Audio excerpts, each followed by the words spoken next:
Bonsoir, chers amis internautes. Un plaisir immense que nous nous retrouvons ce soir dans le cadre de l'émission Rejouons le match. 8 mois de trêve après son dernier match en MTN Elite One, l'Africa Foot lance les hostilités pour cette nouvelle saison 2024-2025. C'est dans cette optique que nous allons débriefer cette rencontre inaugurale du championnat professionnel du Cameroun entre Stade Renard de Mélon et Aigle Royal du Mungo. Alors, pour cette émission, je suis Magellan Miguel Mbok. Je serai accompagné tout au long de cette émission par deux invités de marque. La première invitée, c'est Larissa. Larissa qui est une habituée de nos plateaux. Et le second invité, c'est Erika. Erika qui est un consultant permanent de notre maison. Alors, bonsoir Erika. J'espère que vous allez bien. Bonsoir Magellan, ça va tranquille. Super. Bonsoir Larissa. Bonsoir Magellan. Alors, d'entrée de jeu, la question que j'aimerais vous poser, quel est le sentiment qui vous anime aujourd'hui, sachant que on joue quand même enfin au football au Cameroun? Pour ma part, on va dire quoi? Comme au commun des Camerounais, on va dire enfin. Enfin, après cette longue trêve, enfin les acteurs sont mis on va dire quoi, en scène. Donc, pour moi, la première impression, c'est d'abord enfin. Merci bien. Alors, Erika, quelle est votre impression par rapport à ce que vient de dire Larissa? Est-ce que vous êtes très emballé à l'idée de retrouver les stades, de retrouver cette ferveur du public, ce beau spectacle, ce jeu alléchant? Déjà, on va se tutoyer, Magellan, on va pas, on va pas se tordre le corps avec les vouvoiements. On va se tutoyer, ce sera beaucoup plus amical, beaucoup plus convivial. Non, mais après, comme Larissa a dit, c'est toujours un plaisir de revoir, parce que quand on dit football, on voit surtout le rectangle vert. Donc, c'est toujours un plaisir de voir les acteurs se mouvoir dans un rectangle, sur un rectangle vert, parce que c'est ça qui crée la passion, c'est ça qui crée l'émulation chez les jeunes générations. Donc, moi, j'étais très, très, très ravi de revoir le ballon circuler sur une pelouse verte dans une localité comme celle de Mélon. Donc, pour moi, le plus important, c'est que les hostilités soient démarrées, et puis voilà, on verra par la suite ce que ça va donner. Oui, bon, merci déjà pour la réponse. Je voulais savoir, qu'est-ce qui a motivé l'Africa Foot à opter pour ce choix de Mélon, le stade municipal de Mélon, étant donné que nous avons été habitués souvent en début de saison de jouer les matchs d'ouverture dans les grands stades comme le stade de la Réunification et autres. Selon vous, qu'est-ce qui a pu motiver le choix de l'Africa Foot pour ce stade municipal de Mélon? Bon, pour moi, je dirais que l'exécutif en place est depuis, on va dire, 3 ans maintenant, bientôt 4 ans, dans l'optique de promouvoir le football. Faudrait pas qu'on oublie qu'on sort de très loin avec souvent des saisons où il n'y avait pas de match, il n'y avait pas de foot. Donc, la politique de l'exécutif en place est de pouvoir s'étendre à travers les 10 régions. Donc, pour moi, le fait de jouer à Mélon, non seulement c'est déjà bénéfique pour la population, à travers l'émulation qu'on a vue depuis une semaine, à travers les reportages que j'ai eu à suivre de ça et là. Donc, pour moi, je pense que c'est la politique mise en place par l'exécutif qui est dans l'optique de promouvoir le football à travers les 10 régions. Donc, moi, c'est ce que je peux dire pour ce qui concerne le choix de Mélon. Erika, est-ce que tu partages cette vision des choses de Larissa? Oui, naturellement, il faut pas oublier que le rôle premier d'une fédération, c'est de promouvoir la discipline qui est la sienne sur toute l'étendue du territoire. Et contrairement à ce que les gens peuvent dire ici et là, moi je pense que c'est une preuve de l'évolution justement de cette vulgarisation du football, parce que le Cameroun est un grand pays qui est suffisamment passionnant par ses populations. On connaît la passion que toutes les populations ont vis-à-vis du football. Donc, le football ne se limite pas qu'aux grandes villes que sont Yaoundé, Douala ou encore Bafoussam et Garoua. Je pense que le fait de marquer le coup au travers d'une cérémonie officielle d'envergure comme celle d'aujourd'hui, à savoir le lancement du championnat dans une localité comme Melon, les gens ne se rendent pas compte en fait de ce que ça signifie. Ils ne se rendent pas compte parce que on doit sortir des discours pour la pratique. Et la pratique, c'est quoi? C'est de matérialiser le fait d'aller auprès des populations les plus lointaines, avec des projets aussi grands, avec des cérémonies aussi grandes, parce que avec ce genre de cérémonie, tout le monde se sent concerné, et l'émulation, comme Larissa disait tout à l'heure, que ça a pu susciter chez des jeunes générations, chez les populations du département de Melon, c'est inestimable. Les gens ne s'en rendent même pas compte de ce que la plus-value de ce qu'une telle cérémonie, une telle action peut apporter dans le mouvement footballistique de notre pays. Donc les gens sont beaucoup plus sur un regard critique parce que ça les arrange de tout critiquer sans vouloir aller dans le fond des choses. Non, moi je pense que le choix de Melon est un choix qui est révélateur déjà de ce que il y a des clubs ou bien des structures comme par exemple ici Stade Renard de Melon qui se mettent en avant au travers. Il faut quand même dire que dans notre environnement, savoir qu'un club est propriétaire de son propre stade, rien que ça, c'est à saluer, c'est à encourager. Et aller vers une telle structure, vers une telle localité, c'est mettre en avant ce travail de fond qui est fait par la municipalité de Melon à travers son maire et le président de Stade Renard, monsieur Jean Coueté. Donc, c'est des choses comme ça qu'il faut encourager, parce que si on avait des initiatives comme celle-là dans la majorité des régions de notre pays, notre football s'emporterait largement mieux. Mais bon, les gens, voilà, on est habitué, chez nous, les gens ont un regard tellement limité, tellement ils ont été habitués à la médiocrité que voilà, lorsqu'il y a une vision qui sort de l'ordinaire pour eux, une vision, quelque chose qui veut s'arrimer à ce qui se fait de beau ailleurs, pour eux, c'est un scandale. Mais pour ceux qui ont un peu de jugeote, pour ceux qui savent apprécier les choses à leur juste valeur, dans ce que ça peut produire, comme ce que ça peut avoir comme impact auprès des populations et surtout auprès des jeunes générations, ce n'est que bénéfique. Donc, pour moi, c'est encourageant par rapport à la municipalité de Melon, par rapport au club de Melon pour ce qui a été réalisé. C'est un appel à tous les autres clubs, à toutes les autres mairies, à toutes les autres municipalités d'essayer de suivre ce pas-là pour que il y ait des stades comme ceux-là, sur lesquels des clubs peuvent s'asseoir, s'adosser et puis avoir engranger des recettes financières et mieux se développer tout autour. Donc, pour moi, ce choix de Melon est un choix évidemment stratégique, mais surtout bénéfique pour notre football. C'est ce que je peux dire. Merci pour vos différentes interventions. Alors, sans plus tarder, nous allons entrer dans le vif du sujet. Le match inaugural de cette saison 2024-2025 opposait Stade Renard de Melon à Aigle Royal du Bongo. Rappelons que les deux équipes se sont neutralisées sur un score de 0 but partout. Alors, quel est déjà vos sentiments au niveau général de ces deux équipes-là? Est-ce que vous avez eu l'impression qu'il n'y a pas eu assez de préparation?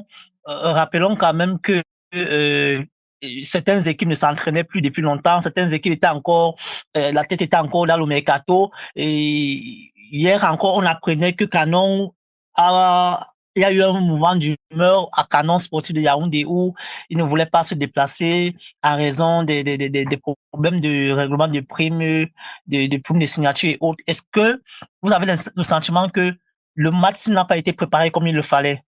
Bon, de manière générale, pour la rencontre d'aujourd'hui, bon, il faudrait qu'on ne perde pas de vue que la trêve Elle a Milan, c'est vrai. Et aussi, on va dire pour les deux équipes, d'abord, c'est vrai que c'était un derby régional. Et qui dit derby, on sait la fougue, la passion et tout ce qui va avec. Le plus souvent, ce n'est même pas dans le système de jeu qu'on veut mettre en place, mais c'est dans l'optique de remporter face au rival. Mais on va dire que la rencontre aujourd'hui mettait en prise, on va dire, Stade Rennais de Milan, un habitué du championnat Elite One, et le promu Aigle Royal du Mungo, qui a été vainqueur l'année dernière du championnat Elite, MTN Elite 2. Donc, c'était, on va dire, si on peut le dire ainsi, le duel des extrêmes entre le promu et l'ancien. Donc, le spectacle en lui-même, on va dire, bon, on va un peu trouver des excuses pour concernant la trêve, mais à ce qui concerne la préparation pour les deux équipes, pour moi, qui a suivi les deux équipes de fond en comble, c'est vrai que Stade Rennais avait débuté on va dire, le mercato et les entraînements depuis belle lurette, parce que Stade Rennais, quoi qu'on dise,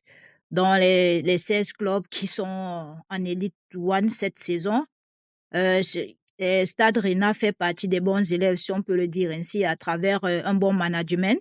Donc, qui dit bon management là-bas à Stade Rennais dit la préparation adéquate dès le départ de l'entame.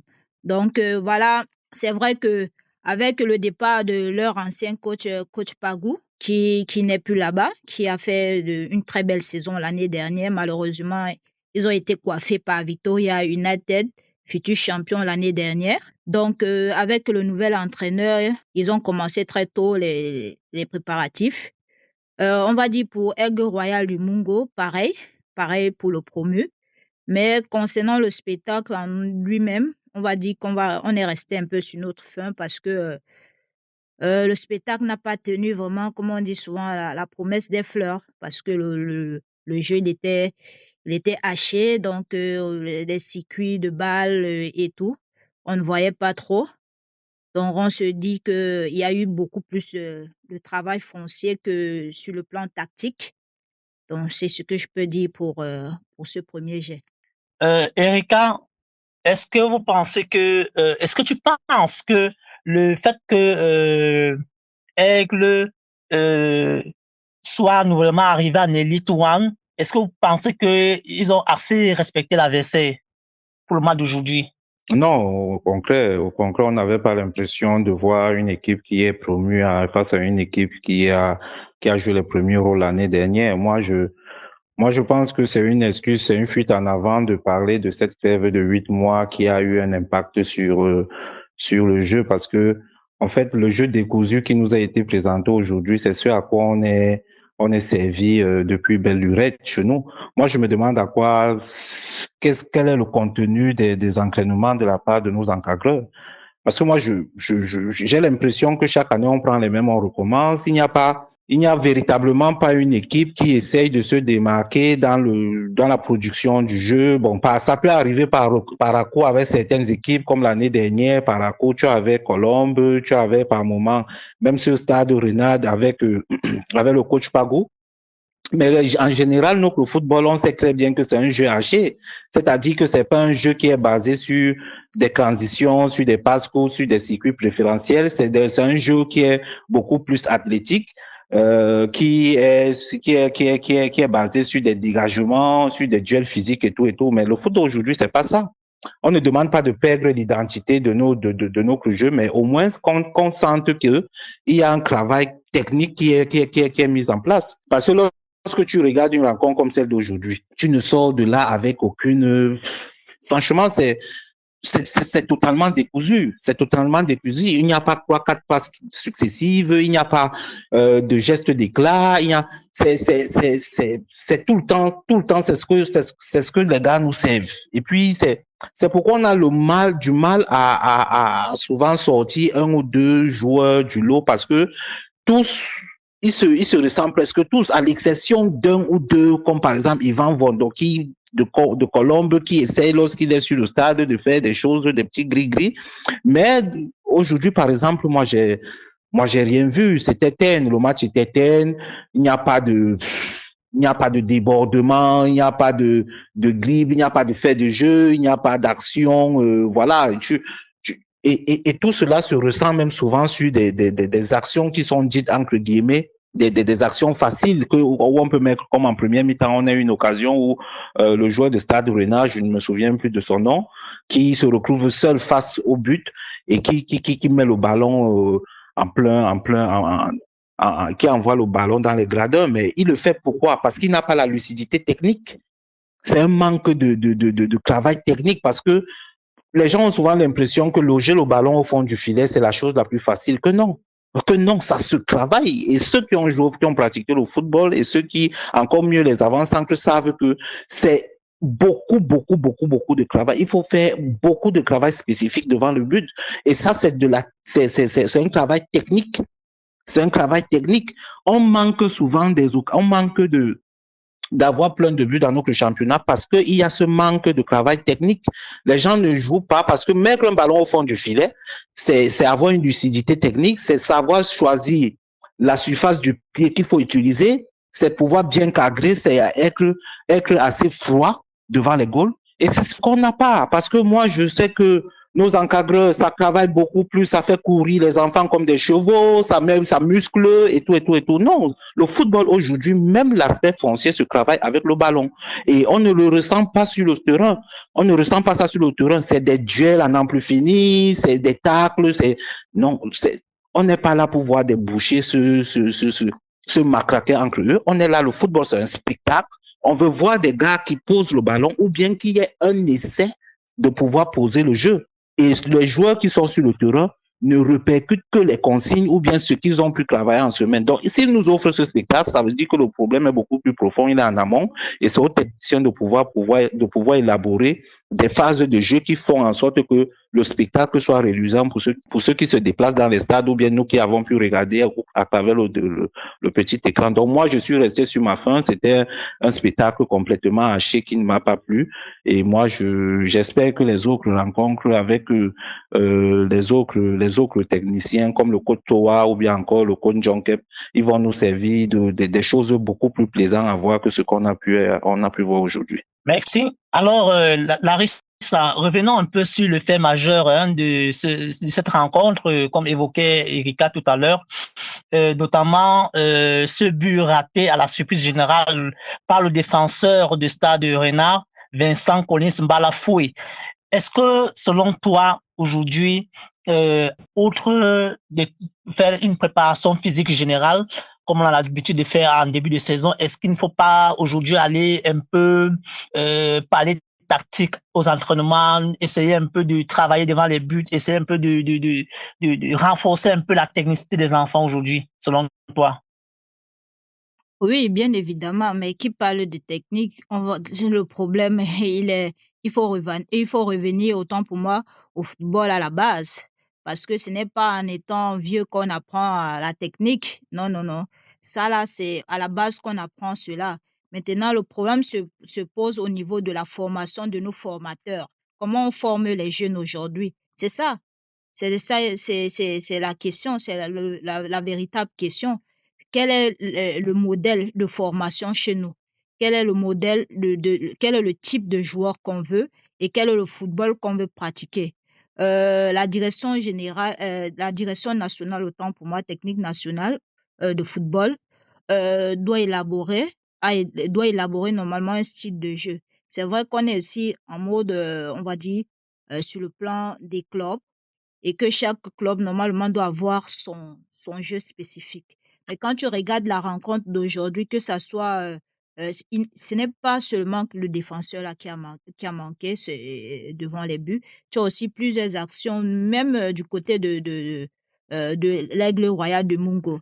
Tu vois des occasions nettes au lieu de les concrétiser, mais ça part sur le côté. C'est parce qu'on ne travaille pas efficacement devant les buts.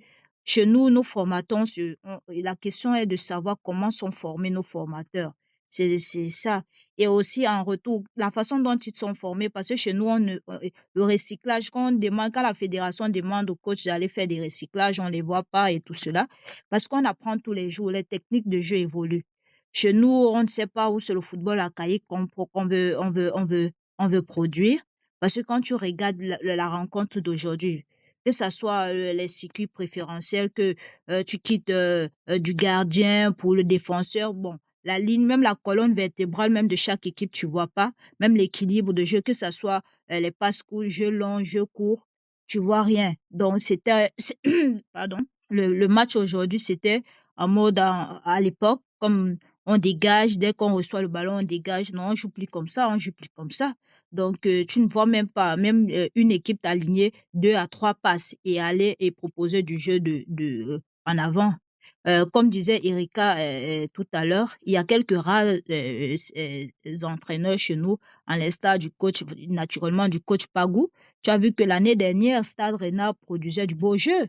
À travers, c'est vrai qu'ils ont, lors du mercato, ils ont perdu leur buteur maison qui était aussi leur capitaine, Brice Sidjo.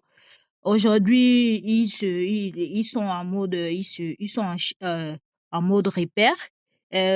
Concernant Aigle Royal du Mungo, on se pose la question, c'est comment le mercato aussi. Donc, pour moi, il faudrait que les formateurs, les entraîneurs apprennent à travailler le côté technique. Chez nous, la technicité manque énormément. C'est un peu ce que je peux dire. Merci pour ton intervention. Alors, revenons un peu au niveau des formations au niveau des structures de base des deux équipes.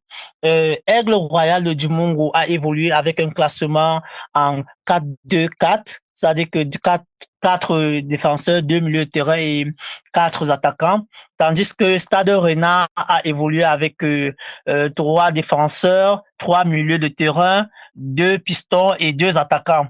Qu'est-ce qui peut expliquer ce genre de structure lorsqu'on entre dans un championnat comme celui-là, et quel peut être le but recherché avec ce type de formation? Non, la philosophie de jeu est définie par chaque coach, parce que c'est le coach qui qui a les joueurs aux angles quotidiens, et c'est lui qui connaît les profils qu'il a par devant lui et qui peut définir en fonction de ces profils-là un système de jeu. Mais moi, je dis, peu importe le système de jeu qu'on met en place, le plus important, c'est la façon dont les joueurs peuvent se mouvoir sur le terrain, et que ce soit du côté de Aigle Royal du Mungo, comme tu disais tout à l'heure, tu parlais du 4-2-4 ou bien de Stade Rennais où on évoluait avec le Croix, je crois, tu as dit le Croix 4-3, je crois. Pour moi, Ouais. en fait, il n'y avait aucun impact, aucune visibilité sur le jeu. Il n'y avait aucune visibilité sur le jeu parce que, je vais revenir sur ce que Larissa disait tout à l'heure. C'est ça le nœud du problème. Je pense que Aigle Royal du Mungo est une équipe qui a de jeunes joueurs. C'est de ce que j'ai pu apprendre et tout, c'est des jeunes garçons, ils ont renouvelé leur effectif à 70% et ils ont beaucoup plus de jeunes joueurs. Mais quand on a des jeunes enfants, qu'est-ce qu'on leur dit? Le football, c'est un plaisir. Il faut se lâcher. C'est-à-dire, quand des enfants veulent jouer, on leur demande de se lâcher. On dit, faites-vous plaisir. C'est ça, le football, c'est un jeu d'abord. C'est-à-dire que si tu viens avec des restrictions, tu ne peux pas te faire plaisir. Il faut que les enfants se lâchent parce qu'on a l'impression chez nous, quand tu vois les gars jouer, ils sont tellement confinés dans certains schémas de jeu qu'ils n'ont plus la possibilité de s'exprimer, d'exprimer le talent de façon naturelle. Et c'est ça qui sclérose un peu le jeu. C'est ce qui fait en sorte que on s'ennuie devant nos matchs de foot. Parce que tu regardes une équipe comme une autre, comme aujourd'hui, le système de jeu, tu ne peux pas dire que ça a eu un impact sur le jeu par rapport à un ci ou un ça. Non.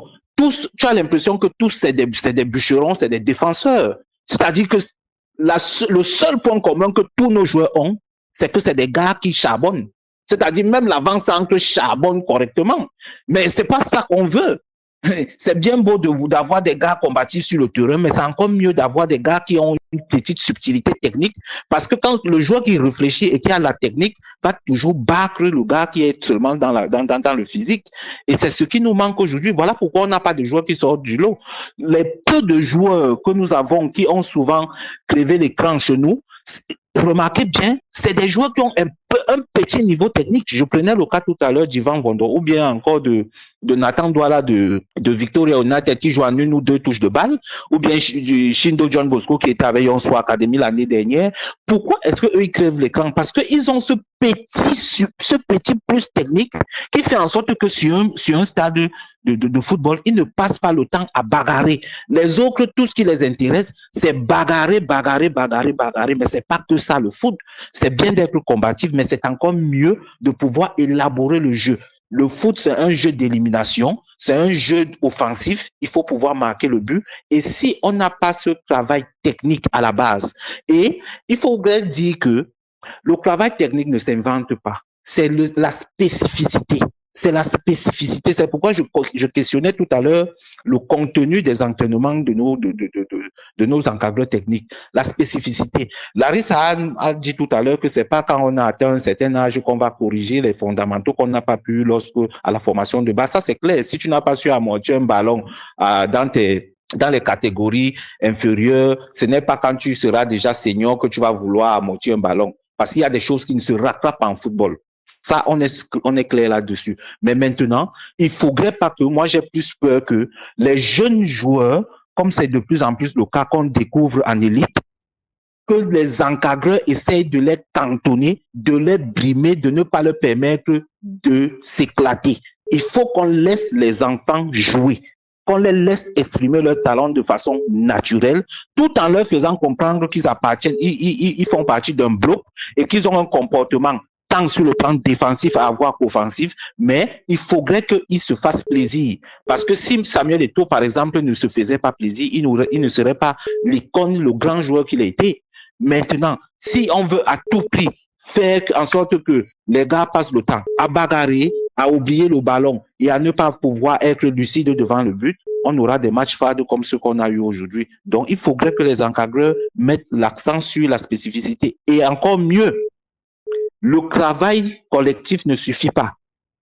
Nos joueurs doivent avoir conscience que après le travail collectif en groupe, les avant-centres doivent avoir un travail spécifique. Trouver un coin dans les stades, je sais que c'est de plus en plus rare chez nous parce que les immeubles ont pris tous les espaces vides, mais trouver un petit coin quand on est avant-centre, de pouvoir aller travailler tout le temps devant le but. Ça n'a l'air de rien, mais c'est comme ça qu'on se perfectionne. Tu vas devant les buts, tu commences à frapper, à cadrer devant les buts, et ça va venir de façon naturelle. Il faudrait que nos gars aient un travail spécifique en dehors des entraînements collectifs. Ce n'est que comme ça que notre football va pouvoir connaître un certain changement dans ce qui est présenté. Merci, merci. Une fois de plus. Alors, Larissa, qu'est-ce qui, selon toi, a manqué à cette jeune équipe d'Aigle Royal du Mungo? Rappelons que l'homme du match était côté Aigle Royal, ce qui sous-entend que quelque part quand même, il y a eu une certaine élaboration de jeu. Et qu'est-ce qui, selon vous, a manqué aujourd'hui pour que Aigle puisse inscrire ce but tueur, ce but de 3 points? On va dire pour résumer tout, l'efficacité devant les buts, le finish a manqué et aussi l'insouciance, comme disait Erika, parce que on a remarqué, comme Erika le disait, l'équipe d'Aigle Royal du Mungo, l'équipe est on va dire, à hauteur, à 70% jeune, mais cette insouciance, je ne sais pas si c'est les consignes des coachs, comme Émile le dit souvent que non, ce sont les consignes des coachs. Mais j'ai remarqué que le coaching, il n'a pas payé parce que cette équipe avait tout pour remporter ce match. Malgré le fait que c'était le promu, mais on ne sentait pas que non, c'est le promu face à l'habitué. Parce qu'il faudra aussi signifier que Aigle Royal du Mungo, c'est 22 ans dans l'arrière du championnat, si on peut le dire comme ça, dans les catégories inférieures, donc depuis que ce soit la deuxième division ou bien les divisions inférieures. Donc, c'est le retour en selle après plus de 22 ans. Donc, après plus de 22 ans et voir ce qu'ils ont eu à produire aujourd'hui, moi, je pense qu'il a manqué vraiment cette insouciance et beaucoup plus le travail clinique au niveau de la surface des réparations. Parfois, tu voyais, quelqu'un, au lieu de terminer l'action, va vouloir chercher à jouer le penalty, alors que tu peux passer la balle ou bien tirer et voilà, et c'est un but. Mais non, tu vois que c'est la ruse et tout. Et pourtant, quand tu es devant le but, si vous avez travaillé ça aux entraînements, la principale règle est de frapper au but. Et après, comme on dit souvent, comme ça vient, c'est comme ça que ça doit partir. Quand tu as vu, tu frappes. Et si le gardien a levé, tant mieux. Au moins, si tu as eu une occasion franche. Donc, pour moi, je dirais juste que Aigle doit travailler à la longue devant les buts et que les coachs laissent la jeunesse s'exprimer et voilà. Super, super. Merci une fois de plus pour cette intervention. Erika a beaucoup insisté sur le dépassement de fonction. Je voudrais un peu savoir, hein, lorsqu'on est professionnel et que on a un match d'ouverture comme celui-là et le coach nous dit d'entrée de jeu, voilà comment vous allez jouer, voilà comment vous allez évoluer. Est-ce que quand on arrive au stade, la réalité est tout autre? Qu'est-ce qu'il faut faire? On s'adapte à la réalité, on fait face à la réalité qui est là et on prend des mesures sur soi, ou alors on continue de jouer la consigne du coach. Non, il faut dire que dans le football, les consignes du coach sont déjà respectées. C'est-à-dire que le joueur qui rentre au stade n'est pas là pour faire ce qui lui plaît. Parce que c'est le coach qui a la liberté de te sortir, de te faire rentrer. S'il te fait rentrer, il te donne des consignes, tu te dois de les respecter. Mais maintenant, il y a des réalités également de jeu auxquelles toi tu fais face. Bon, maintenant, généralement, les consignes que le coach nous donne, du moins que le coach donne à des joueurs, c'est par rapport à l'adversaire. Bon, je sais pas si déjà chez nous, les gens ont étudié le jeu de l'adversaire pour pouvoir donner des consignes de jeu et tout, ou alors ils vont directement comme ça sur les atouts qui sont les leurs. Mais généralement, quand un joueur de football est sur un stade, il doit d'abord avoir une intelligence qui lui est propre. L'intelligence, c'est quoi? C'est de d'étudier son vis-à-vis. Si tu es par exemple adversaire, tu dois connaître comment, si tu es par exemple avant-centre, pardon, tu dois connaître comment se déplacent tes axiaux, les défenseurs centraux qui te font face. Et si toi tu es défenseur central, par exemple, tu dois savoir quel est le profil de l'avant-centre que tu barres. Si tu as un avant-centre qui joue fixe, dos au but, tu ne vas pas le barrer comme un avant-centre qui décroche. Donc c'est ça, ce sont des subtilités dans le jeu, d'intelligence de jeu que le coach ne viendra pas au stade te dire. C'est à toi de pouvoir lire le jeu de ton adversaire et de t'adapter sur le terrain et pouvoir maintenant faire ton match. Et moi, c'est ça qui me cause problème. C'est à ce niveau-là que j'ai l'impression que nos joueurs n'arrivent pas à s'adapter. C'est-à-dire qu'ils restent cantonnés uniquement par rapport à ce qui leur a été sûrement donné comme consigne par les coachs et ils n'arrivent pas à sortir du lot au niveau du stade. Parce que quand tu fais face à un joueur, qu'est-ce qui fait en sorte qu'un joueur se démarque? C'est parce qu'il a su prendre le dessus sur son vis-à-vis. Mais généralement, nos joueurs, il n'y a pas quelqu'un qui se démarque, donc tous s'annulent. Tous sont au même niveau parce que ça ne prend pas le temps de lire le jeu de son adversaire direct pour pouvoir, en fonction de ce jeu-là, comme je disais tout à l'heure, tu es par exemple un latéral, tu as un milieu de couloir qui est en face, il y a des milieux de couloir qui jouent en profondeur, il y a des milieux de couloir qui jouent balle au pied, tu dois pouvoir savoir que ce milieu de couloir qui est en face de moi, lui, il fait des appels en profondeur. À partir de ce moment, tu sais comment le prendre. Ça veut dire que tu ne peux pas être très haut dans le jeu parce que à tout moment, tu sais qu'il va avoir un sprint dans ton dos et tu dois répondre présent. Mais par contre, le milieu de couloir qui décroche pour aller chercher le ballon au pied et venir te provoquer balle au pied, tu es obligé de le suivre, de ne pas lui laisser le temps de se retourner et prendre de l'espace. C'est ainsi qu'on peut se démarquer dans le jeu. Mais tout ceci est inexistant. Moi, je dis, il y a un manque criard, c'est visible. Le football, les gens ont l'impression que c'est du hasard. C'est pas du hasard. Le football est scientifique. On peut dire ce qu'on veut, mais aujourd'hui, on voit beaucoup le football ailleurs, comme on aime bien apprécier le football ailleurs. On voit bien qu'il y a des appareils qui accompagnent. Je salue d'ailleurs à l'occasion le président de Popo, Bob Didi, qui a pu amener les gilets à GPS pour ses joueurs, pour pouvoir avoir le comportement des joueurs sur le stade. Mais on voit bien que c'est important. Le football, toutes ces données-là, c'est parce que c'est scientifique aujourd'hui. On ne joue plus au foot juste pour jouer. On joue au foot parce que ici, tu ne respectes pas un certain nombre de critères, alors le résultat ne sera pas au bout. Et c'est ce qui nous manque aujourd'hui au niveau de l'encadrement. J'ai l'impression que aujourd'hui on regroupe les enfants, on les fait courir le foncier. Après, on dit qu'on fait le deux camps ou bien je ne sais pas pourquoi. Il faut pouvoir faire des travail de vivacité et surtout de spécificité. L'avant-centre aujourd'hui doit dormir avec le ballon. Le ballon doit être son ami. Ça ne doit pas brûler ses pieds. Mais tu as l'impression qu'un avant-centre se retrouve face au but et le ballon brûle ses pieds, il s'en débarrasse. Non, non. Quand tu es dans la surface de réparation et que tu avances-centre, tu deviens un roi. C'est-à-dire que c'est la zone par excellence où on ne doit pas te faire du n'importe quoi. Tu dois avoir, c'est à ce niveau-là que tu dois avoir une grande lucidité. Mais ce n'est pas ce qui existe chez nous. Les gars font du n'importe quoi. Quand un avant-centre est dans la surface de réparation, il se débarrasse du ballon plus qu'il ne veut le mettre au fond des filets. Quand un milieu a le ballon, au lieu de faire une passe en profondeur ou bien une passe laser pour son avant-centre, il met le ballon dans les tribunes.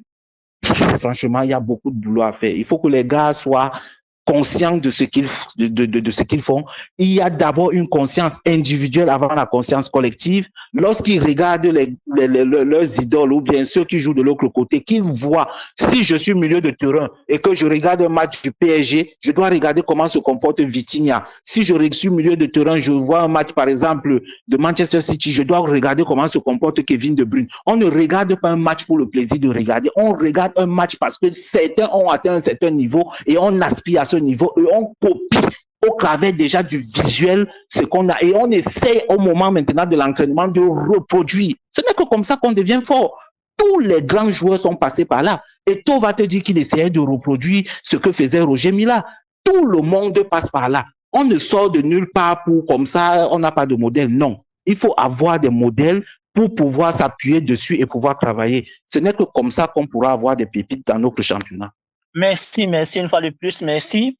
Alors, Larissa, je voulais savoir, est-ce que selon toi aujourd'hui, ce spectacle morose est une contre-publicité pour notre football? Rappelons que la foule a du mal à suivre le chemin des stades. Est-ce que ce n'est pas ce qui explique aujourd'hui cette situation selon toi? C'est vrai, il est vrai que quand on paye son billet pour rentrer au stade, c'est pour voir du beau spectacle. C'est la priorité.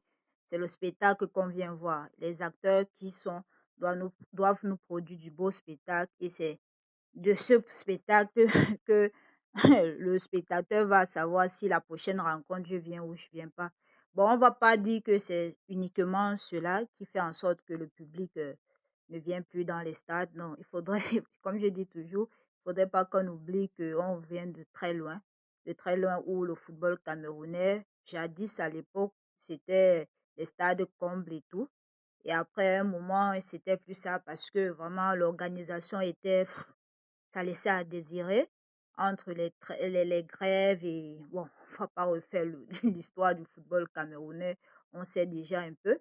Donc, depuis que l'exécutif est en place, tu vois que l'exécutif fait tout pour. Donc, il va aussi de la publicité de chaque club aussi. Il faudrait que les clubs comprennent que le professionnalisme ne s'arrête pas seulement sur le rectangle vert. On a pour coutume de dire qu'un match de football, c'est 70% administratif et 30% le terrain. Et dans l'administratif, là, il y a aussi les nouvelles technologies qui rentrent en compte. Tu vois, tu te rends compte que tu as certaines pages qui n'ont même pas, pardon, tu as certains clubs qui n'ont même pas de page digitale où tu peux regarder les données de tel joueur si tu veux suivre un tel ou X, Y joueur. Or, tout ça là rentre en ligne de mire dans le contexte du professionnalisme. Donc, il faudrait que les clubs, aujourd'hui, il faudrait quand même qu'on se dise la vérité. Depuis 3 ans au moins, il y a eu une avancée considérable. Avant, on avait peut-être 3 à 4 clubs ou 5 maxi qui avaient des pages où tu pouvais, même si c'était pas les informations nettes, mais au moins tu pouvais savoir que non, le club joue tel jour.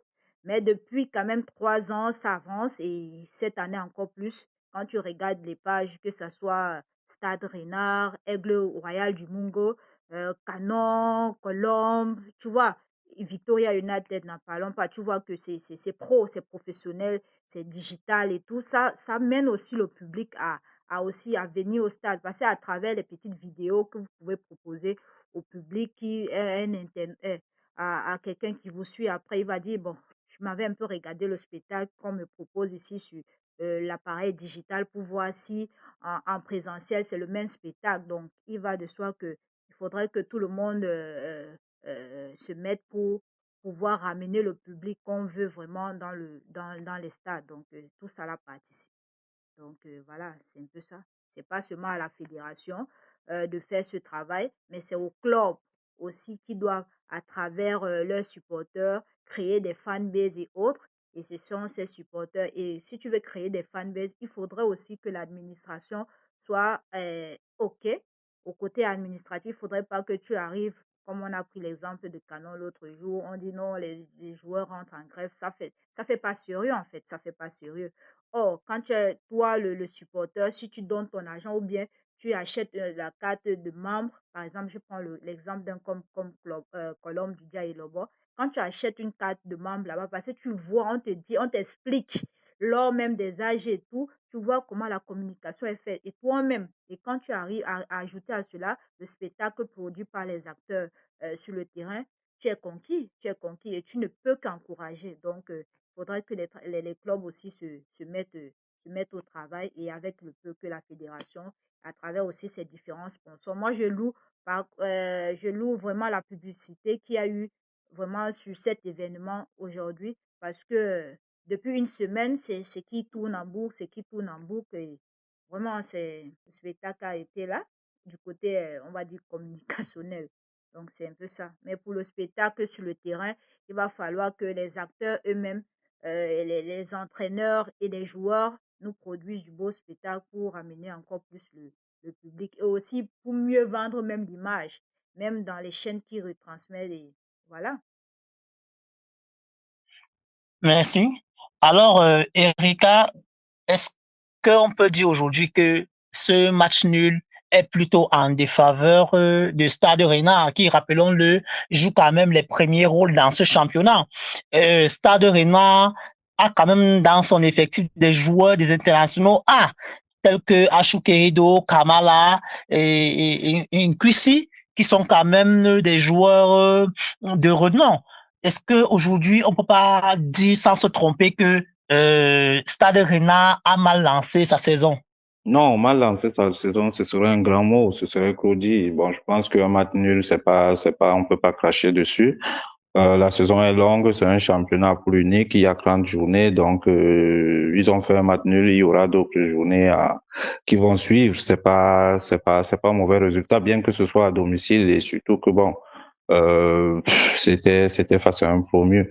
Mais moi, les noms que tu as cités, que ce soit Choukerido ou bien Kwisi, moi, j'ai pas vu la plus-value. C'est justement ça le problème, parce que si tu as Choukerido ou bien les Kwisi dans ton équipe qui sont soi-disant les internationaux, bon, pas soi-disant, on sait que Choukerido a fait les A' ainsi que Kwisi, ils ont fait les A', mais si tu ne vois pas, il n'y a pas cet apport-là dans le jeu, c'est vrai que c'est un gardien et un défenseur central, mais si tu n'as pas tu n'as pas le sentiment qu'ils apportent un plus à l'équipe, ils tirent leur coéquipier vers le haut. Moi, ça, ce sont des noms juste comme ça pour le plaisir de les citer. Moi, j'attends de voir. J'ai été très déçu de ce que j'ai pu regarder, j'ai pu voir aujourd'hui. Moi, j'espère que les autres équipes vont nous produire quelque chose de beaucoup plus potable et d'agréable à voir. Parce que ce que j'ai vu aujourd'hui, franchement, on aimerait peu revoir ce genre de choses, quoi. Parce que c'est bien beau de dire qu'on était aux entraînements tous les jours, mais le contenu, c'est quoi? Il faut mettre quelque chose dedans. Donc, le championnat, il est long, il n'est qu'au début. Les matchs vont s'enchaîner. Le plus important dans une compétition, dans un championnat, le plus important, c'est surtout de ne pas perdre de points, de matchs. Parce que là, aujourd'hui, chacun est rentré avec un point dans la besace. C'est déjà ça. C'est des matchs en aller-retour. Il y a les journées vont se suivre. Il faut pouvoir capitaliser. S'il y a quelque chose à capitaliser, s'il y a des points sur lesquels ils peuvent capitaliser, il faut capitaliser dessus et directement se projeter sur la prochaine rencontre pour essayer d'engranger les 3 points, parce que je suis convaincu que une équipe comme Coton ou bien comme Colombe encore, eux ne vont pas lésigner sur les moyens pour pouvoir prendre. Parce que plus tôt on prend les points, mieux on se dégage du reste du peloton. Donc il est bien de commencer à engranger les points dès le début du championnat pour pouvoir creuser l'écart et puis voilà. Ok, merci bien pour cette énième intervention. Alors, avant de parler du niveau d'arbitrage dans cette partie de football, est-ce que selon vous aujourd'hui, on peut dire que la FECAFOOT a réussi le pari organisationnel, eu égard à ce qu'on a pu voir, que ce soit au niveau de la communication, la mobilisation et tout ce qu'on a pu voir, le bain de foule, les gens qui étaient pêchés sur les arbres et tout. Est-ce qu'on peut dire aujourd'hui que la FECAFOOT a fait sa part? Ouais, sur le plan organisationnel, on va dire que la fédération et son partenaire majeur, qui est MTN, ils ont fait leur part. Parce que, comme je le disais tantôt, depuis au moins 2 semaines, une semaine pour être plus spécifique, on a vu la communication qui est faite autour de cet événement.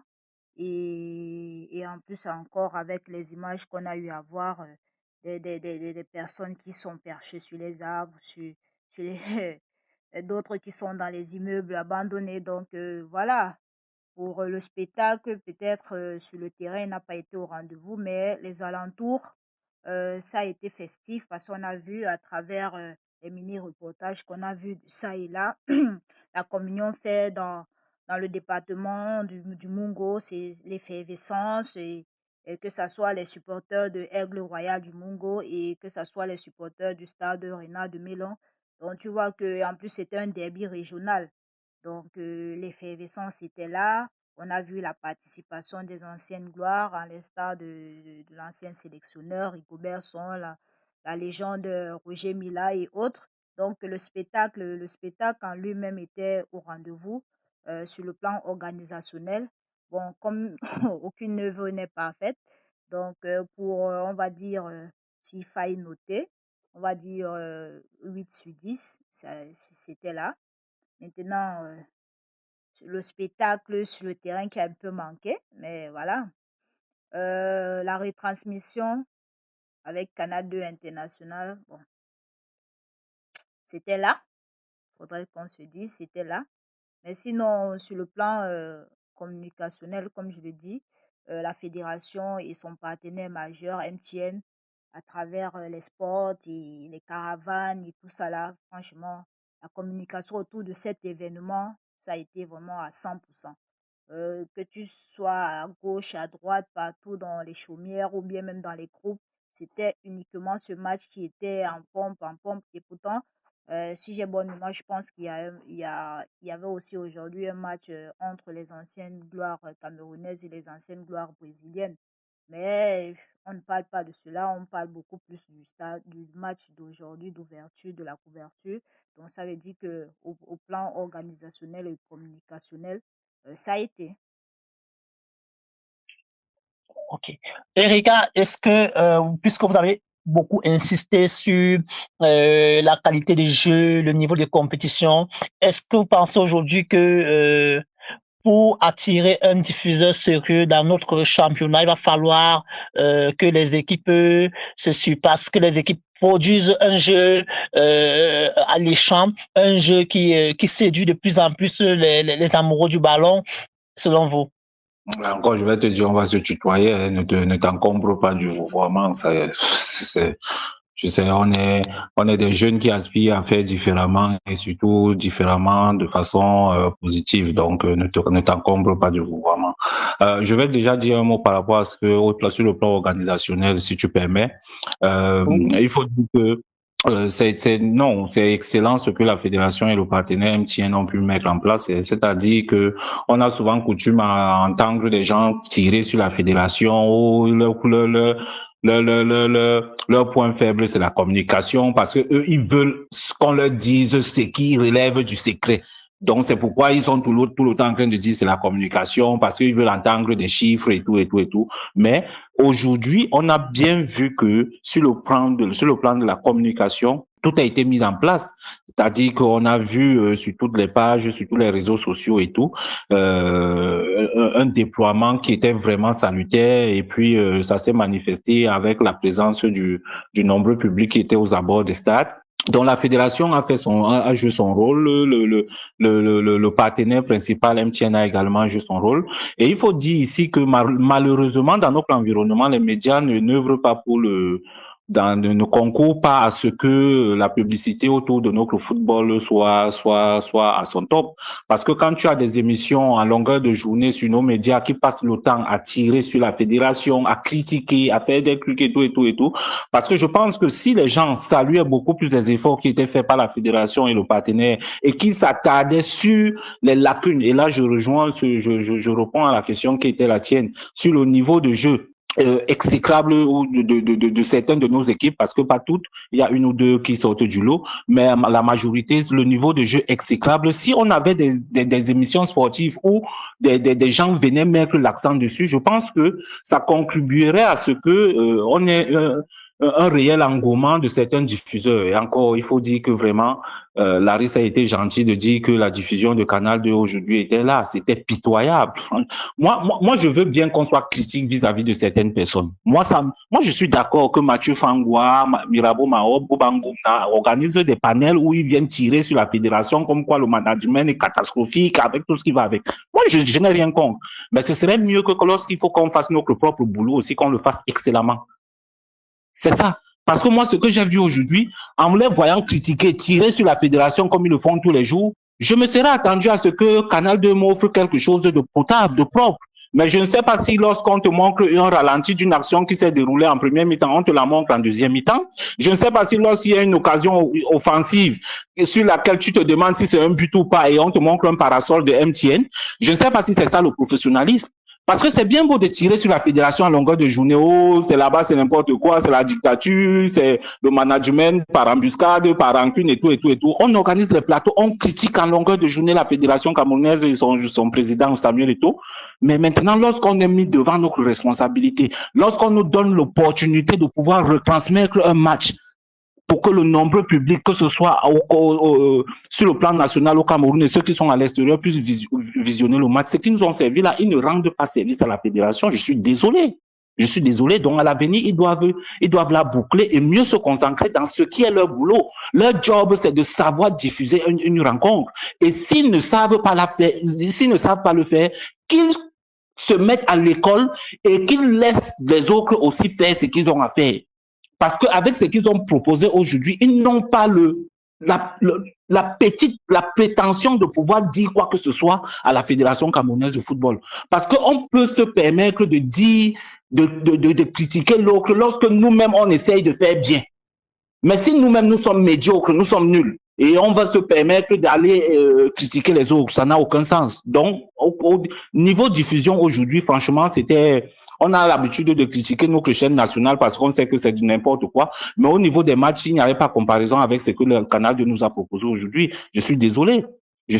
Moi, je ne sais pas pourquoi on vient me montrer un ralenti. Déjà, un ralenti qui va 1 à l'heure. Et d'une occasion de la première mi-temps, c'est en deuxième mi-temps qu'on vient me montrer ce ralenti. Ça ne fait aucun sens. Je suis désolé, ça ne fait aucun sens. Donc, qu'ils aient l'humilité de pouvoir bien faire leur boulot au lieu d'organiser des panels pour tirer sur les autres.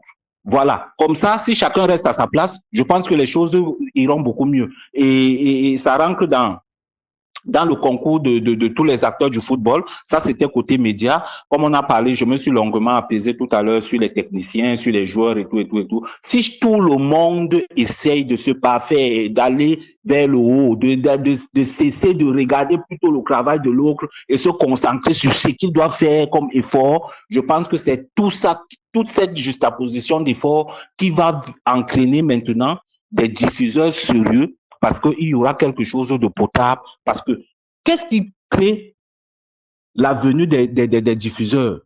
Quand tu regardes, par exemple, la programmation qui a été faite par la fédération, c'est ce qu'un diffuseur veut. Le diffuseur veut quoi? Le diffuseur veut avoir le calendrier d'une saison. La fédération a sorti son calendrier. Il y a les heures, il y a les stades, même s'ils ont été modifiés à la dernière minute parce que, évidemment, l'ONIES a encore commencé un peu à faire ses petits chichis. Mais il y a les stades qui sont programmés et tout. Quand un diffuseur sait que le match Coton contre Colombe va se jouer à Garoua tel jour, dimanche 8 à telle heure, le diffuseur prend les dispositions. Mais s'il n'y a pas cette programmation, un diffuseur sérieux ne peut pas venir. Donc la fédération a fait sa part.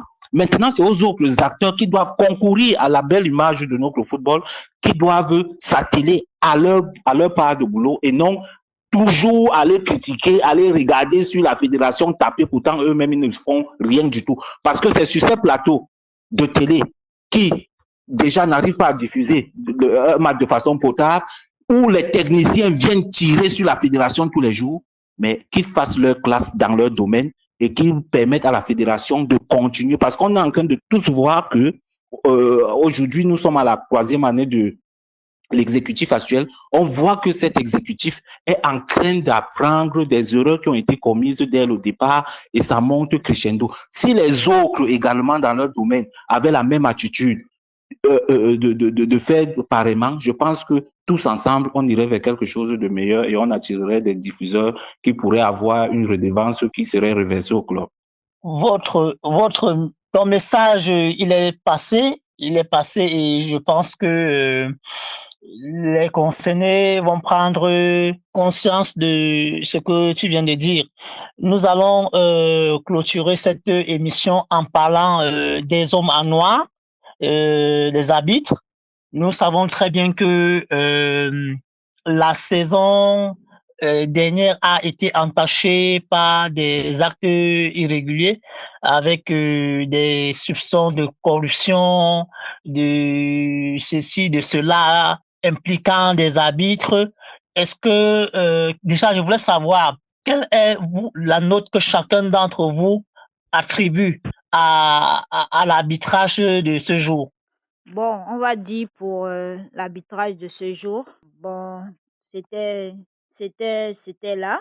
Il n'y avait pas d'action litigieuse où on pouvait dire que non, voilà, ça penchait à gauche ou à droite, non.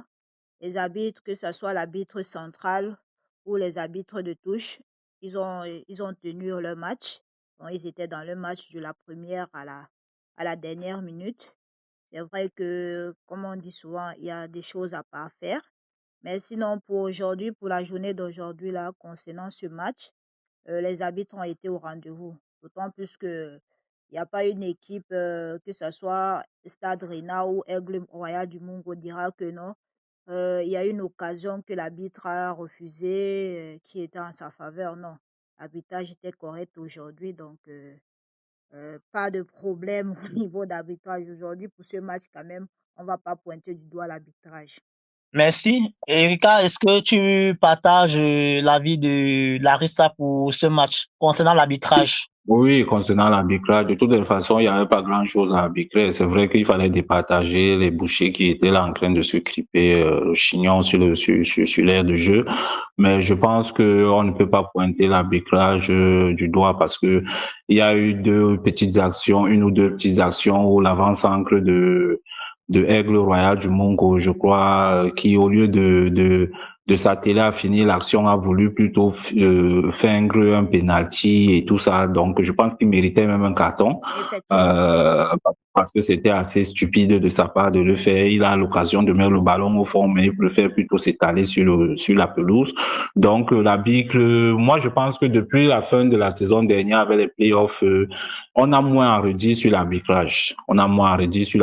Parce qu'on a vu une nette évolution de la qualité. Il faut dire que le président de la commission d'arbitrage, Monsieur Foko Kamgaï, il est quand même quelqu'un de très jeune et de passionné. Donc, il met un point d'honneur à ce que le niveau soit vraiment un niveau acceptable, si ce n'est un niveau vraiment appréciable de tous. Et ça se voit au fur et à mesure qu'au niveau de la qualité d'intervention, on a moins à redire.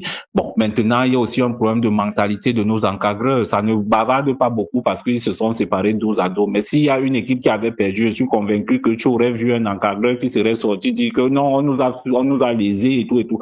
Parce qu'il faut aussi que nos encadreurs là, ils aient une éducation de fair play. Parce que eux, tout est bien quand ils gagnent. Mais dès qu'ils perdent, il faut qu'ils rejettent le tort sur l'arbitre. Et c'est ça qui crée l'animosité auprès du public. Parce que quand le public suit comment on dit que, comment les encadreurs disent que c'est l'arbitre qui a créé, qui a créé l'injustice lors d'une rencontre, ça crée souvent problème. Donc moi, je pense que il faudrait que les encadreurs aient un esprit de fair play, qu'ils apprennent, à se regarder en face. Lorsqu'ils ont perdu, ils fassent leur autocritique au lieu de pointer un doigt accusateur sur les arbitres. Donc moi, depuis la phase des playoffs la saison dernière, je pense que les arbitres font bien leur boulot. Je vais juste faire une petite remarque par rapport à la tenue des arbitres. Je pense que aujourd'hui, si c'est sur le plan de l'arbitrage, ils ont bien fait leur job, mais je pense que sur le plan vestimentaire, il y a mieux à faire du côté de la fédération. Je pense qu'on peut mieux vêtir nos arbitres parce que c'est quand même, si ça participe du spectacle et surtout de la visibilité de notre football. Je pense que les voix avec les tenues que j'ai vues aujourd'hui qui me paraissaient des tenues quand même d'un certain temps déjà, ce n'est pas réduisant pour eux-mêmes et eux-mêmes dans la prestation parce que pour performer, il faut avoir un certain confort. Donc, je pense que la fédération, au niveau des tenues, ils peuvent faire encore des efforts dans ce sens.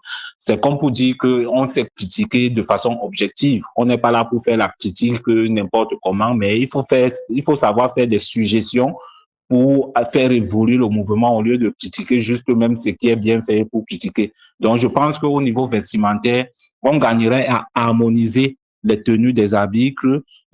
Pourquoi ne pas avoir la bombe magique pour chaque arbitre? C'est des petits trucs comme ça qui peuvent apporter un petit plus au spectacle et qui parfois chez nous n'ont l'air de rien, mais qui n'ont l'air de rien.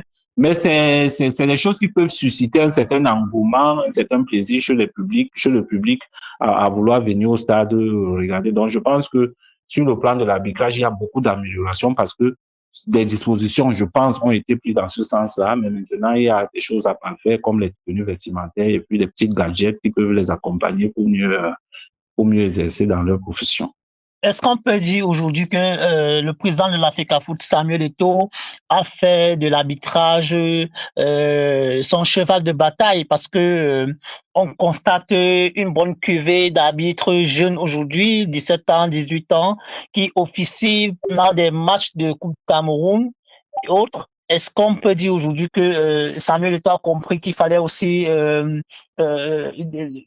pour procéder à un toilettage de ce côté-là? Effectivement, on peut le dire. On peut le dire. Quand tu as le souci de bien faire les choses, il va falloir que tout ce qui euh, va dans l'ensemble du professionnalisme soit clair et net.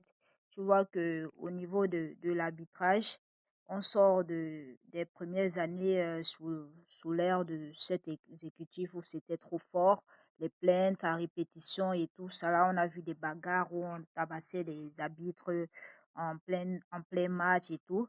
Mais il y a eu des avancées considérables vraiment sur le plan organisationnel. Comme disait Erika tout à l'heure, sur le plan vestimentaire aussi, il faudrait que la fédération essaye de voir. Parce que j'ai un peu regardé au niveau de la Guinness Super League et sur le plan vestimentaire, vraiment les arbitres là-bas, c'est carré, c'est uniforme et c'est beau pour le spectacle. Ça participe aussi dans la beauté du spectacle. Donc la fédération gagnerait vraiment à mieux vêtir ses arbitres. Maintenant, sur le plan de la profession même, je pense que le président, depuis longtemps, a pris ce domaine sous son aile, du genre à travers aussi, comment on appelle, le président de la commission d'arbitrage, M. Foucault Kamga, qui, on voit à travers le monde, va en séance de recyclage et tout pour apprendre des nouvelles méthodes. Donc, c'est, on va dire, le président Samuel, sur ce qui concerne le cas des arbitres, a bien évidemment pris cela à corps à travers, tu vois, que ce soit la dernière promotion où on a vu ce jeune arbitre-là tout récemment. Donc, pour moi, c'est une bonne chose, c'est une bonne chose. Donc, il continue ici, mais il faudra aussi que les ligues et autres, parce que c'est beaucoup plus là-bas où on retrouve souvent des problèmes d'arbitrage, des événements qui ne sont pas payés et autres.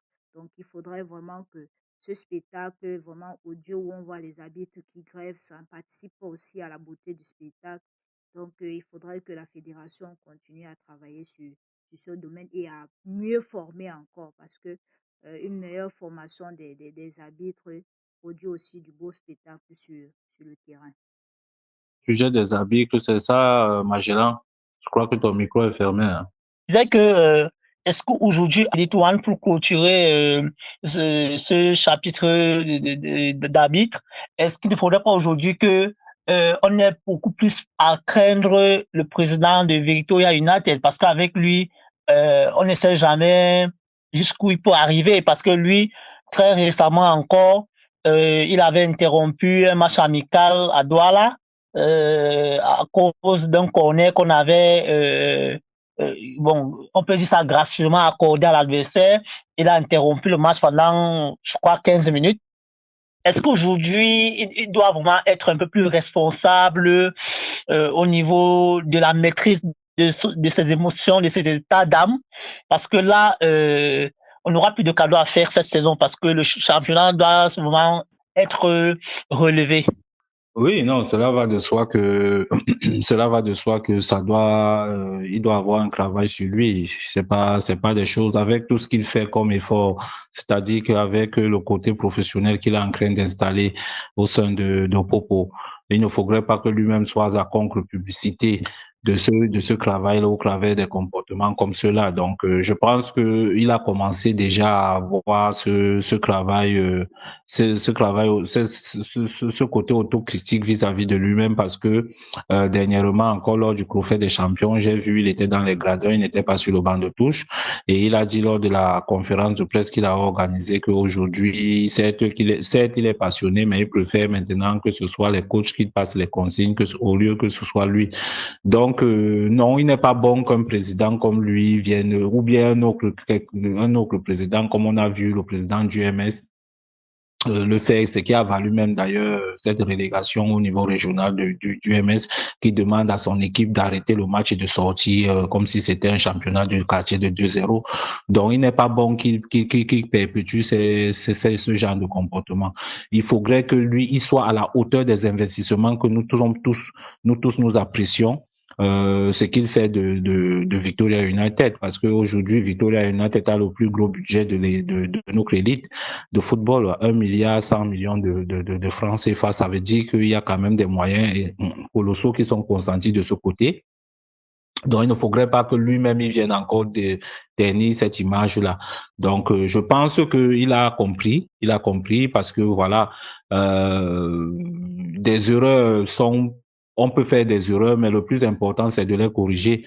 C'est de les corriger. Seuls les imbéciles restent souvent sur la même dynamique et ils ne changent pas. Donc, je pense qu'aujourd'hui, il a compris que il est bon qu'il s'arrime au niveau des investissements qu'il met au sein de son équipe. Donc, pour les arbitres, je pense que il faut qu'ils continuent d'être professionnels comme ils le sont déjà depuis un certain nombre de temps, comme je dis, qu'ils continuent d'être professionnels, impartiaux, et puis c'est ça qui va donner le petit piment qui vient souvent euh, euh, agrémenter le championnat. Donc, tant que tout le monde fera bien sa part de job, je pense que ce sera réduisant pour notre football et que voilà, on pourra progresser normalement. On pourra progresser normalement. Voilà donc ce qui est dit par Erika. Chers amis internautes, nous sommes pratiquement à la 90e minute de notre programme de ce soir. Nous remercions déjà la présence de nos deux invités de Marc. Nous sommes maintenant au temps additionnel. Le temps additionnel avec Larissa. Larissa, selon toi, quelle est l'équipe qui pourra rivaliser d'adresse avec Victoria United cette saison pour le sacre? Ouais, c'est vrai que la nouvelle saison a débuté. Donc la course à la succession de Victoria United est lancée. Pour moi, euh, mon équipe favorite, c'est la Colombe du Jai Lobo parce que moi, j'aime ma politique où moi, j'aime ce qui est bien fait et encourage les efforts consentis par par le top management. Parce que quand tu regardes la Colombe, depuis au moins 3 ans, ce que la Colombe te produit, non seulement sur le plan administratif, c'est vraiment, c'est waouh, et sur le plan du jeu. Donc, tu vois que la Colombe lie les deux. Donc, administrativement et même sur le plan du jeu, avec le coach Richard Toa qui nous produit, comme j'aime à l'appeler, le coach allemand, nous produit du jeu allemand sur le terrain et tout. Donc, pour moi, je pense que la Colombe, déjà, qui relayé déjà de ces 2 trophées, que ce soit la Coupe du Cameroun et aussi tout récemment le trophée du vainqueur des champions. Donc, pour moi, la Colombe est bien partie pour détrôner, pourquoi pas, Victoria United. Mais néanmoins, on n'oubliera pas Coton Sport des Garois qui, le titre l'a échappé, qui l'année dernière n'a pas pu glaner un seul titre. Or, on connaît très bien la politique de Coton Sport, que malgré même quand Coton est malade, c'est minimum un trophée. Et aussi avec le nouveau mercato qu'ils ont eu à faire, en, en, en, en prenant dans leur effectif le meilleur joueur pour moi la saison dernière, John Bosco. Donc, ça va se jouer et Victoria United, naturellement, candidat à sa propre succession. Donc, on attend de voir. On espère que le spectacle sera au rendez-vous tout au long de la saison, d'autant plus qu'on est dans une nouvelle formule qui est en poule unique, aller et retour, les matchs seront longs. Donc voilà, on attend juste le spectacle sur le terrain, c'est le plus important, et que les histoires qu'on a habituées là vraiment soient derrière nous. Merci bien pour cette intervention. Erika, quel est ton favori pour cette saison? Ah, je pense que Larissa, je vais aller sur la même lecture qu'elle. Elle a fait une même lecture que moi. Moi, je suis adepte des gens qui ont la culture de l'excellence. Et je pense qu'aujourd'hui, lorsqu'on regarde notre championnat, ils sont pas nombreux qui tendent vers cet idéal-là. Donc, on a que Coton Sport de Garoua, Victoria United, Colombe du Lobo et dans une moindre mesure, Stade Rennais qu'on a vu aujourd'hui. Donc, moi, je dirais pour ce titre, ça va se jouer entre ces équipes-là parce que, comme je disais tout à l'heure, le football, il est scientifique, il ne ment pas. Ce n'est que les clubs structurés qui vont arriver au bout et qui pourront remporter le titre. Ces clubs amateurs qui pensent qu'il suffit de partager le sel, de verser le sel dans les bas des joueurs, ça c'est fini, ça c'est des choses qui n'existent, ça n'a aucun impact. Il faut laisser ces pratiques archaïques là. Il faut se concentrer sur la science. Football est scientifique. Arrimer voir ce qui se fait. Donc, prendre le sel dans un truc, mettre dans les bas des joueurs, ce folklore-là, ça n'aide pas. C'est pas ça qui va faire qu'un joueur qui ne sait pas cadrer le ballon arrive à le cadrer. Il faut être minutieux, méthodique dans ce qu'on fait comme travail, structurer les clubs, se déplacer à temps, comme Colombe a fait, parce qu'ils sont structurés, ils sont professionnels, ils sont arrivés à Garoua 2 jours avant, ils s'acclimatent, ils travaillent, ils s'entraînent, ils dorment bien, ils mangent bien, alors ils peuvent avoir une prestation sur le terrain. Mais si tu voyages le jour du match pour arriver, faire des kilomètres, les machines, que tu penses que c'est le sel béni qui va te faire marquer ou gagner, c'est ridicule en fait, c'est ridicule. Donc pour moi, je pense que Coton Sport, ils seront revanchards parce que passer une année blanche comme celle qu'ils ont connue là, c'est pas ça. Et on a vu que ça a quand même piqué leur orgueil et ils ont restructuré les choses de fond en comble. Ils ont un nouveau staff technique avec le coach Johnny Rep que tout le monde connaît. C'est quand même un ancien, il connaît bien le championnat. Ils ont de bons joueurs, surtout moi j'aime beaucoup le petit Harrison Jonkep. Déjà je comprenais pas comment depuis tout ce temps il était toujours en élite ou avec Edinsport. Pour moi c'est un très très bon joueur. Donc ils ont pris Tindo John Bosco. Je pense que Coton Sport ce sera sérieux parce qu'ils sont vraiment structurés, ils sont calés. Évidemment, il y a Colombe du Lobo qui est aussi bien structuré, qui sait faire les choses. Niveau communicationnel, par exemple, c'est énorme ce qu'ils font. C'est digne des clubs qu'on regarde en Europe et tout et tout. Le coach Toa, c'est quelqu'un qui travaille beaucoup avec les jeunes. Il faut que les gens comprennent que la révolution qu'on connaît du côté de Colombe, ça vient de ce fait-là que le coach Toa, c'est quelqu'un qui est adepte des jeunes, parce qu'il sait qu'avec les jeunes, on peut se mouvoir facilement, on peut se régénérer facilement, on est plus réceptif, et puis voilà, il y a beaucoup d'avantages à travailler avec des jeunes qui ont de la qualité. Donc, je pense que Coton et Colombe seront des principaux challengers de Victoria qui, naturellement, va prétendre au titre au travers de son organisation. Donc, c'est ça ma lecture. Chers amis internautes, merci de nous avoir écoutés pendant ces 90 minutes de votre émission Hebdo. Rejoignons le match. Alors, nous clôturons ce programme avec cette intervention de notre invité, Erika. Retrouvons-nous samedi prochain pour un autre numéro aussi très, très intéressant. Bonne soirée à tous.